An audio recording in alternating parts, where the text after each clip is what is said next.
messieurs, chers amis, monsieur le député de la circonscription numéro 1, Fabrice David,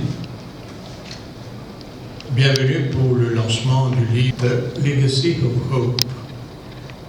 Alors, sans plus tarder, nous allons accueillir l'héroïne de la soirée que je vous demande d'applaudir. Like a small boat on the ocean, sending big waves into motion. Like how a single word can make a heart open. I might only have one match, but I can make an explosion. And all those things I didn't say were wrecking balls inside my brain. I will scream loud tonight. Can you hear my voice this time? This is my fight song.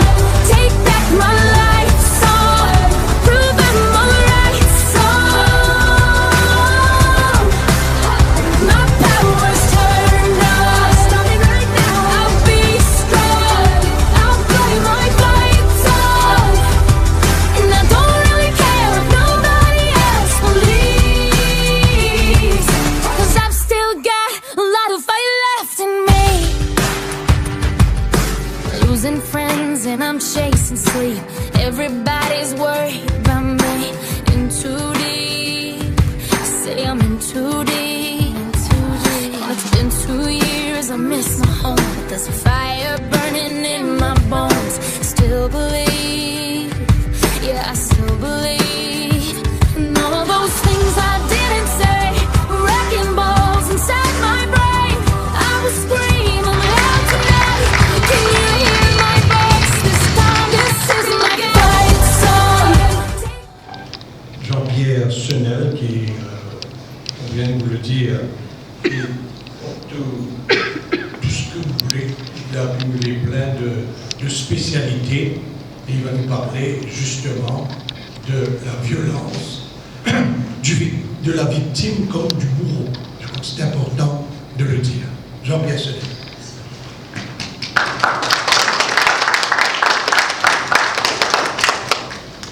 Bonsoir à toutes et à tous.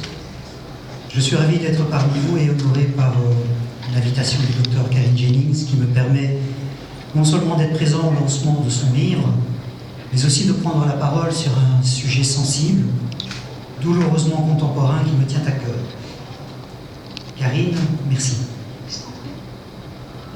Durant ces quelques minutes, et ça va être très court, c'est un vrai challenge, je vais vous dresser le portrait robot d'un auteur de violence envers les femmes. Je vais tenter de décrire les mécanismes subtils et complexes qui vont permettre d'ancrer la victime dans un processus particulièrement destructeur. J'aborderai les conséquences pour la victime d'une telle épreuve et je terminerai par des pistes d'action individuelles et collectives.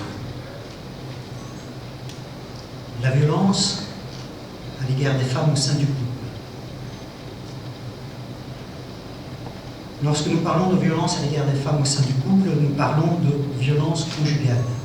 Elle concerne les violences physiques, sexuelles, la maltraitance psychologique, les comportements tyranniques et dominateurs. Je serais trop réducteur si je n'abordais pas la notion de violence conjugale, on appelle aussi la violence intrafamiliale, qui, elle, englobe un plus grand nombre. Elle concerne tous les individus vivant sous le même toit, qu'ils soient apparentés ou non. Elle concerne également les comportements toxiques que peuvent avoir l'ancien conjoint vis-à-vis de son ex-partenaire, même ne vivant plus ensemble. Elle concerne aussi les violences qui peuvent s'exercer entre les enfants vis-à-vis de leurs parents et inversement, les parents vis-à-vis de leurs enfants, même s'ils n'habitent plus sous le même toit. De qui parlons-nous lorsque nous parlons d'auteurs de violences conjugales? En psychologie, nous avons dressé une typologie des auteurs de violences conjugales, ainsi que 4 grandes classes de troubles de la personnalité toxique. Ce soir, je vais uniquement aborder un type de trouble de la personnalité, le trouble de la personnalité narcissique. Je nomme le pervers narcissique. Tout comme le burn-out, le pervers narcissique est un terme qui est utilisé à toutes les sauces. Il est important cependant de pouvoir identifier le pervers narcissique comme une entité permanente, comme une structure identitaire de l'individu, une pathologie psychiatrique, des comportements pervers ou narcissiques qui peuvent toucher tout un chacun à tout moment et qui vont se présenter d'une manière différente. Il s'agira là de comportements. Donc nous avons bien 2 types d'actions distinctes, le manipulateur et le pervers narcissique en tant qu'entité. Le pervers narcissique est un prédateur impitoyable. C'est une personne toxique qui n'a qu'un seul objectif, détruire sa victime, tout en maintenant le lien de dépendance, parce qu'il est lui aussi dépendant de sa victime. Le pervers narcissique fonctionne de manière purement mécanique, sans empathie envers sa victime. Il perçoit la souffrance en termes d'humiliation. Il est incapable d'analyser une situation autrement qu'au travers de la susceptibilité, et donc incapable de se remettre en question. C'est ce qui rend compliqué toute tentative de pouvoir faire prendre conscience de la part de sa proie que son comportement est toxique. C'est un individu qui est difficile à identifier. Il dispose d'une plasticité sociale remarquable. C'est-à-dire que c'est un individu qui, aux yeux de la société, de l'entourage, de sa proie, va vous apparaître comme un individu extraordinaire. Quand sa proie réalise l'emprise dans laquelle elle est engagée, le pervers narcissique a déjà envahi toutes les sphères de sa vie pour l'isoler. Et la proie passe à ce moment-là au statut de victime. L'enfer se passe entre 4 yeux, entre le pervers narcissique et sa victime. Qu'en est-il du profil de la victime? Nous avons observé que, généralement, ces femmes ont grandi dans un environnement anxiogène, un environnement dysfonctionnel, et de plus, ont déjà elles-mêmes un parcours traumatogène, c'est-à-dire qu'elles ont déjà vécu des expériences émotionnelles négatives de tout ordre. Ces expériences négatives vont générer dans ses croyances, au niveau de son subconscient, une image particulière, celle qu'elles sont incapables de vivre par elles-mêmes. Elles ont besoin du regard de l'autre pour pouvoir exister. Va alors s'installer un lien inconscient de dépendance entre la proie, devenant victime, et le pervers narcissique qui pourrait là pour fonction de réparer. Il s'agira de personnes, de femmes sensibles, empathiques, souffrant du syndrome de sauveur et ou de la dépendance affective. Nous observons que ce sont, de manière générale, des femmes intelligentes, appliquées, et qui, malgré une estime de soi altérée, disposent de nombreux points forts et de nombreuses qualités. Et c'est justement ce qui suscite l'intérêt du pervers narcissique. Le pervers narcissique ne vise que des femmes qui en valent la peine, des êtres riches, capables de le nourrir.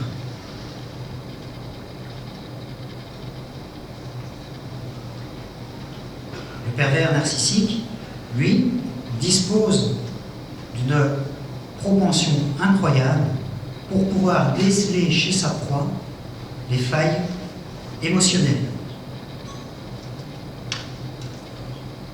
Il va user de stratagèmes pour lui faire croire que lui aussi, il a besoin de soutien, il a besoin d'affection, il a besoin de réconfort pour aller susciter le côté sauveur de sa victime.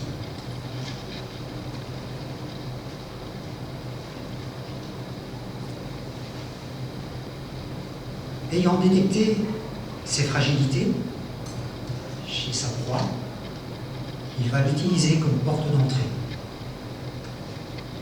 Il sera habile pour susciter la générosité. La femme se retrouve dès lors face à une double contrainte. Sauver et être sauvé.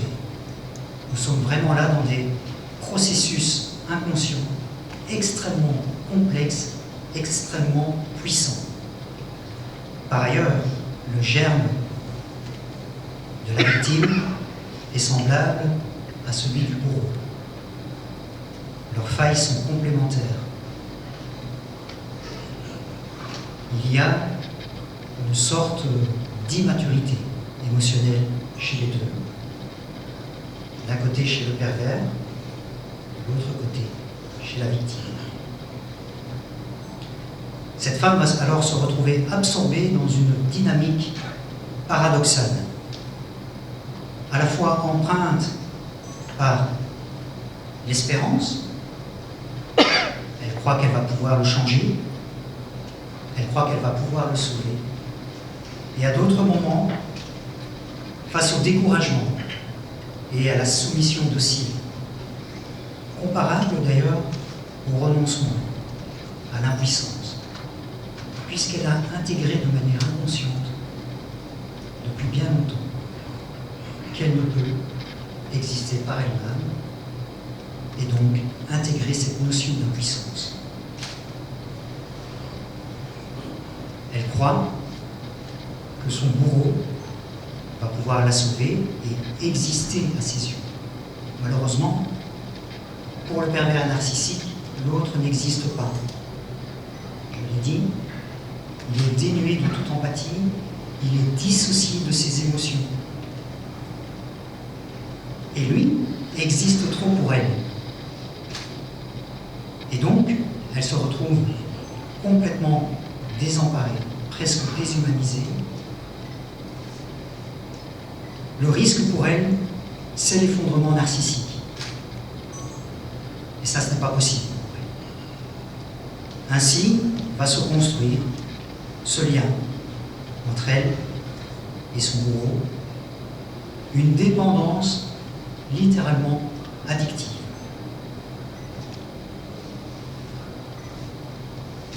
Quelles sont les conséquences pour la victime d'une telle épreuve? Il y a deux alternatives. La première, mourir.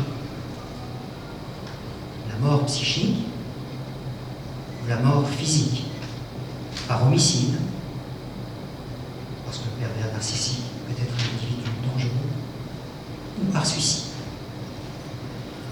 Heureusement, il y a une deuxième alternative plus réjouissante, c'est la prise de conscience. Qu'elle prenne conscience qu'elle aussi est dissociée, qu'elle aussi se retrouve dans un phénomène toxique, addictif, et qu'elle trouve le courage, la force pour pouvoir en parler, pour mettre en lumière ses agissements, lui, qui agit dans l'ombre. Le choc post-traumatique sera bien présent. Il y aura un travail de reconstruction nécessaire. Les séquelles seront à tous les niveaux. au niveau de son développement personnel, au niveau de son développement professionnel, au niveau de sa perception de vie de femme, de vie de mère, d'être humain libre. Il lui faudra des années pour se remettre de ce processus.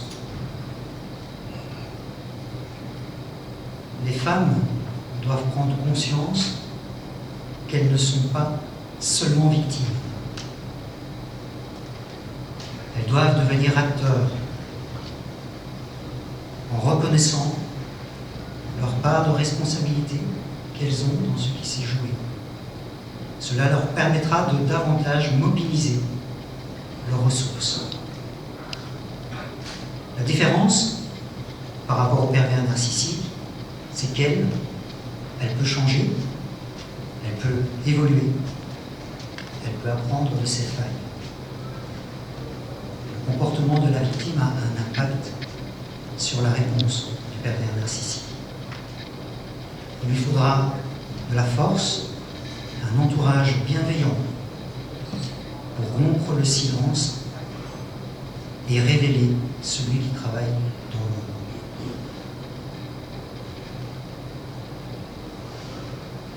Quelles actions cette femme peut-elle prendre? On aura compris que la première action n'est pas de s'engager dans un processus judiciaire. La première action, effectivement, est de prendre conscience de l'introspection, de pouvoir libérer sa parole, de pouvoir être en lien avec des personnes bienveillantes, d'aller au-devant de professionnels qui vont pouvoir l'accompagner, la guider, lui expliquer les enjeux, et ensuite de pouvoir organiser son départ en sécurité, en évaluant quelles sont ses ressources proches, les amis, la famille, quelles sont les ressources externes, qui peuvent être des organismes spécialisés, il y en a quelques-uns ici à Maurice, des professionnels, voire la justice, la police. Au niveau collectif, nous avons tous et toutes une responsabilité aussi. La première des actions, c'est de ne pas juger ces femmes. L'objet de mon intervention, justement, était de pouvoir peut-être faire comprendre la complexité dans laquelle elles se retrouvent, de tous ces mécanismes inconscients qui l'empêchent de pouvoir réagir comme une personne lambda penserait évident de réagir. Ensuite, bien sûr, ne pas banaliser, ne pas accepter les actes de violence. Et puis, plus largement, au niveau de la société civile, il y a aussi des actions à mener. C'est de renforcer les synergies publiques-privées, de mettre des moyens par rapport à ce thème. C'est de davantage former les professionnels de la santé, les professionnels de l'éducation, les professionnels de la justice sur cette thématique. C'est aussi, par exemple comme aujourd'hui, de mener des actions, d'entrer dans une dynamique de soutien, de compréhension, de formation et d'accompagnement.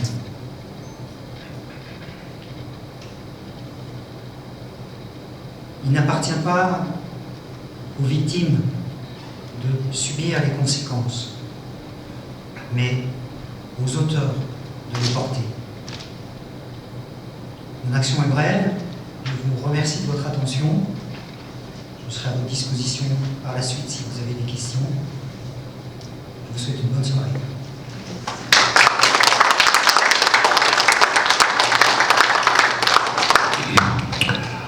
Merci donc Jean-Pierre Senel pour cette intervention. Mesdames et messieurs, nous allons maintenant voir ensemble une vidéo. Bien sûr, Dr Carine Jennings-Ferreira tient à cœur cette vidéo parce qu'à la fin, vous allez savoir pourquoi. Alors la vidéo, c'est tout simplement des témoignages donc, que nous avons reçus, pas seulement à Maurice. Dans ma domestic abuse is life-changing for victims. I'm not sure that people who haven't been through abuse have an idea on how abuse can impact dramatically on one's vision of the world. And I think that, yes, for sure, abuse is indeed life-changing, but so is speaking up. And speaking up is the first step to fight against a society that does not necessarily want to deal with issues like domestic abuse. But I'm truly convinced that if we together, from all across the world, we say no to domestic abuse, then we could create a change, one voice at a time.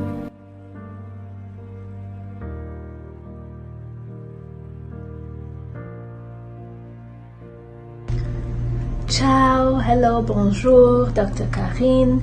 This is Erica, Mrs. Italy Globe, and I am here I just wanted to take some time to tell you that me and the people of Italy, we're all supporting you with your autobiography that will be speaking about domestic abuse, and I am so proud of you because this is going to impact so many women's lives, and I am so happy that you're taking this initiative. Thank you for all that you're doing, and I'm proud of you standing there right by you and cheering you on. Thanks, bye-bye.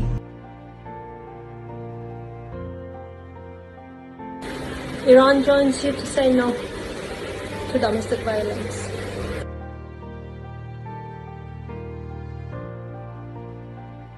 Turkey joins Ukraine to say no to domestic abuse.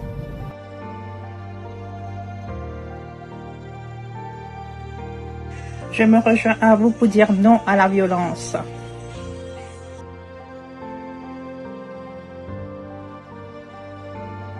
I am Karen from the United Kingdom. We are saying no to domestic violence.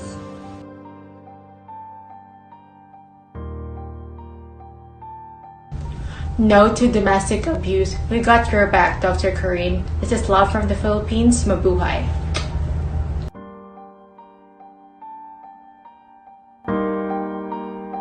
Hi, I'm Mary from India. Joins you, Karen, to say no to domestic abuse.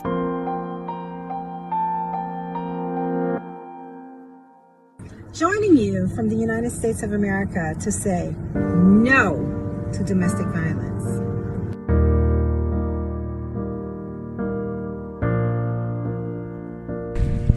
Joins you to say no to domestic violence.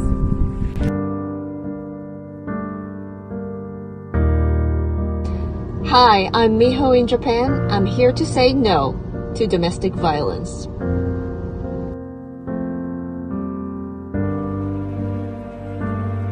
Lithuania joins you, Carine, to say no to domestic abuse.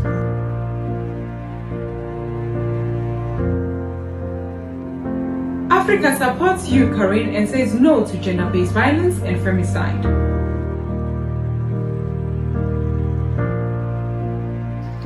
I'm Marie-Hélène Philippe from Rodrigues, and I say no to domestic violence.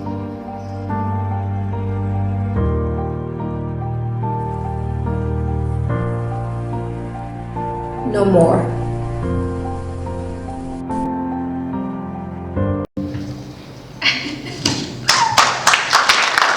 Je tiens à remercier ce petit bonhomme, il a juste 11 ans et c'est lui qui a fait le montage de cette vidéo.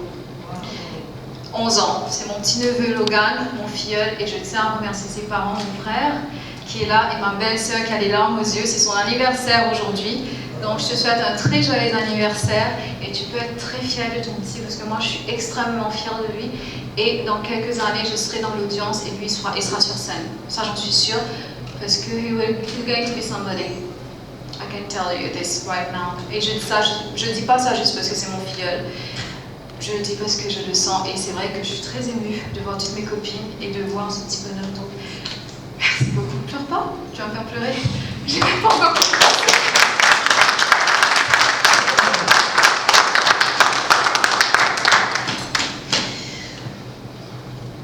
Bonsoir.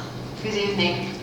Thank you so very much. I'm going to do this in English though, parce qu'il y a beaucoup de personnes qui vont regarder sur les plateformes. Et comme vous savez, je suis une conférencière internationale et je travaille beaucoup à l'étranger, en anglais notamment. Donc du coup, ça va être en anglais. Je tiens à vous remercier, mais chacun d'entre vous, pour être là aujourd'hui, d'avoir répondu positivement à cette invitation. Merci beaucoup, Fabrice. Et parce que j'ai tenu à être entourée de gens qui m'inspirent vraiment, mais d'une façon positive, je vous suis, chacun d'entre vous, et chacun porte... Chacun d'entre vous m'apportez tellement que c'était très important pour moi de faire cet événement ici, pas en tant qu'une ancienne victime de violences conjugales ou autres. J'aurais pu être là en train de vous parler sur 10 000 sujets dans ce livre, le manque de confiance, la violence, l'incapacité d'avoir un enfant pour une femme, la difficulté de ne pas avoir un enfant pour une femme. J'aurais pu être en train de vous parler de 10 000 choses. Mais aujourd'hui, j'ai tenu à parler sur la violence domestique parce que c'est un sujet, je suis souvent sur des scènes internationales et je parle sur beaucoup de sujets, du leadership, management, etc. Mais la violence fait partie de ces sujets, notamment la violence domestique. Ces derniers temps, je suis un petit peu fatiguée d'ouvrir les journaux et de voir les cas de féminicide ici à Maurice. C'est la première fois que je vais être un domestic abuse advocate chez moi à Maurice. Et c'est un déshonneur. Donc je le fais vraiment parce que je suis sûre qu'il y a beaucoup de femmes à Maurice qui vont regarder ce sera sur les plateformes. Et je dois ça à mes compatriotes. Right, any questions so far? So, you know, domestic violence is the leading cause of injury to women, more than car accidents, muggings, and rapes combined. Here in Mauritius, the Ministry of Gender Equality, Child Development and Family Welfare and the Mauritius Police Force are under constant scrutiny for their domestic abuse policies. And I must say that there are as many opinions as there are teams on how they should react. And to me, that is the problem. You see, reaction means to have an action prepared in response to a situation. However, an action stands for a fact or process of doing something, typically to achieve an aim. Right? So, some of you have known me since childhood, others at a much later stage of my life, and for those I haven't met yet, I will meet you after the speech. And like I've mentioned, I've been speaking on different topics, including domestic violence. All right? And I think that it's very important for people to know that you do not wake up one morning and decide to become a domestic abuse advocate without having a clear and definite purpose. And in order to know your purpose, you should first know your wounds to assess your purpose and do some homeworks. So when it comes to domestic abuse, statistics show that men who as children witness domestic violence are twice more likely to abuse their own wives than sons of non-violent parents. Statistics also demonstrate that girls who witness domestic abuse were like 50% more likely to be abused as women. And everywhere I go in this whole world, the most common reaction people have on domestic abuse is to always ask, why does she stay? Pourquoi est-ce qu'elle reste? That's the most common reaction. Why is she staying with that abuser? Why does she stay? Okay, I'm probably going to teach you something tonight. Victims stay because it is extremely dangerous to leave an abuser. Why is it dangerous? Because the most common end in a domestic violence pattern is the victim being killed. And worldwide, it is proven that the victim requires at least 7 attempts before finally leaving that toxic relationship. From across the world, over 70% of domestic violence murders happen after the victim has ended the relationship, after the victim has gotten out of the relationship. Why? And I'm going to tell you something. Victims never know they are abused. They do not believe they are abused. because they are made to believe that they are the ones causing the abuse. If I slap you, because you forced me to do it. Everything you're doing is so wrong. If I'm mean to you, it's because it's your fault. So no, victims never believe they are abused. And this is so frightening. And now you're going to tell me, okay, Carine, if it's that frightening, why does she stay? You know, we tend to stereotype victims of abuse as self-destructive women or damaged goods. But well, I've got some news for you tonight. I'm neither a self-destructive woman nor a damaged good.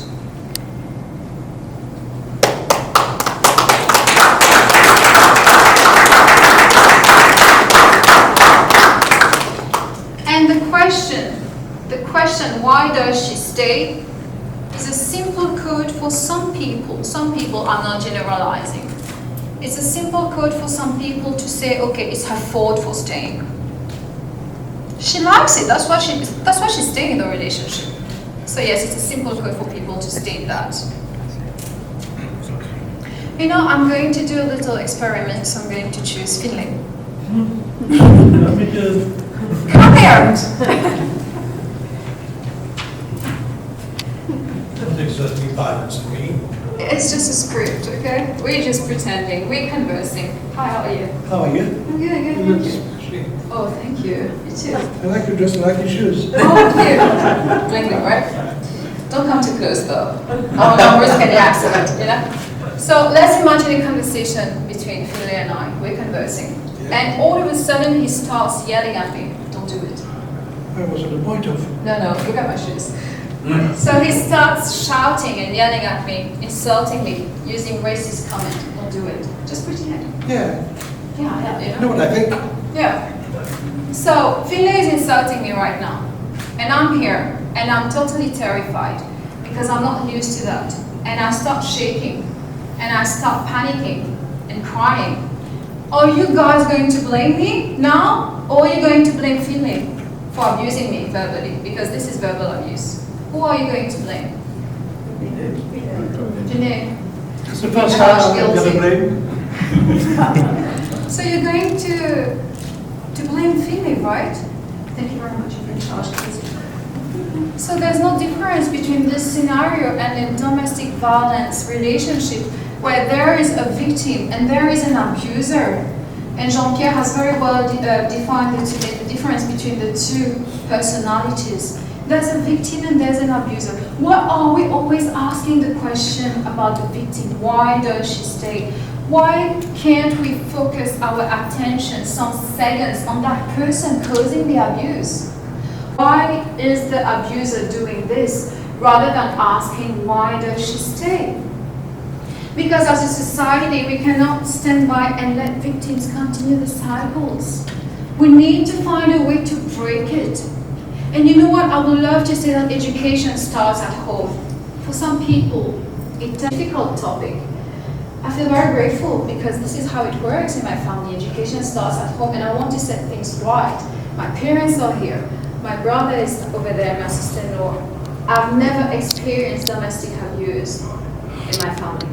Mon père n'a jamais levé la main sur moi. Je suis même venue pour regarder. And education starts very early, but not every kid has the same chance. So what if home is where the abuse is? So this is why I think it is very important for schools to take a larger role in this problem. We teach our children writing, reading, math, science, geography, history, I don't know, so many subjects, so many credits now. So how about relationship skills? How about relationship skills? Why do it? Of course.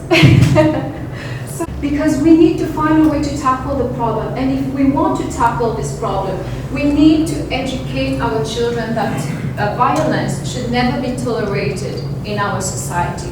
And here, I'm not only talking about domestic violence, but I'm talking about all kind of abuse. I just made an example with Philip that was verbal abuse. And I can tell you, it's not abuse. Abuse can be at your home, abuse can be at your workplace, at schools, and even in our national parliament today. I'm not doing my political thing, I'm just stating a fact.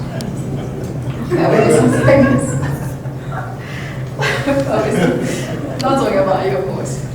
So as a society, we all have our responsibilities. Right?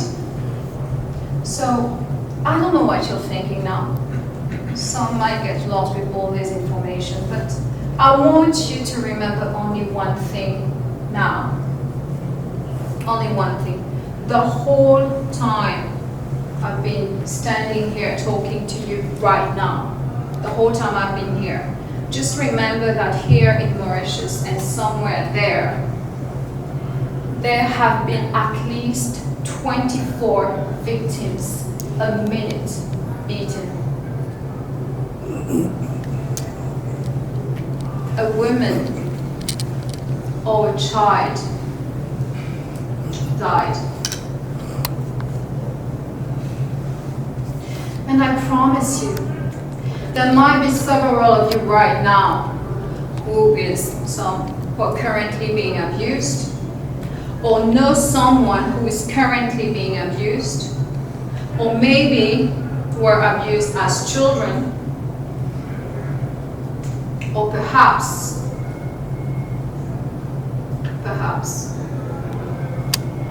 are abusers. Abuse could be affecting your mother, your daughter, your sister, granddaughter, your niece, your cousin, your best friend, your colleague, your neighbor right now. So, what are you going to do? What are you going to do? What are we going to do?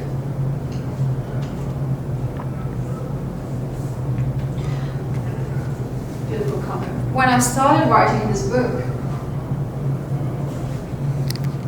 I didn't write it because I wanted to do like a court trial, in a book. I wrote it because I needed to understand what led that girl to the woman I am now. I was up to that. Like I've mentioned, abuse is something I had never experienced in my family. However, I was bullied at school. And I remember I was doing this contest for Mauritius, representing Mauritius, and Pini was there, and we did an interview on that. It was the first time I opened myself on this difficult chapter of my life, and I talk openly about this bullying experience I've had. And I remember in the United States, hi Evan, in America, they were so happy about the story, and I was in all magazines there. I was doing all kinds of covers in the United States of America. They were very concerned with this bullying problem, contrarily to Mauritius, unfortunately. We're still a bit taboo, I guess. And when I've opened up about this subject, I knew that I was going through my own therapy. I knew that I was starting to get my voice back. And from that moment, I knew that it was time to break the silence. And shortly after, like a month later, I walked out of this toxic relationship. And I must say, I have my neighbors here in the room who know this, they know the story, they've been near me throughout the past years.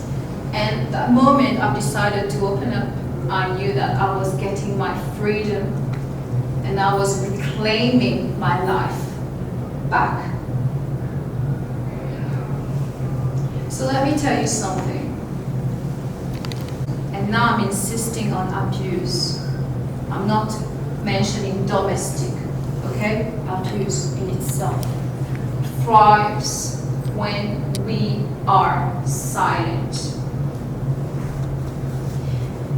Bear in mind, ladies and gentlemen, that if tomorrow a victim comes to you and you encourage that victim to stay in a toxic relationship because of what people would think, because of how taboo the subject is.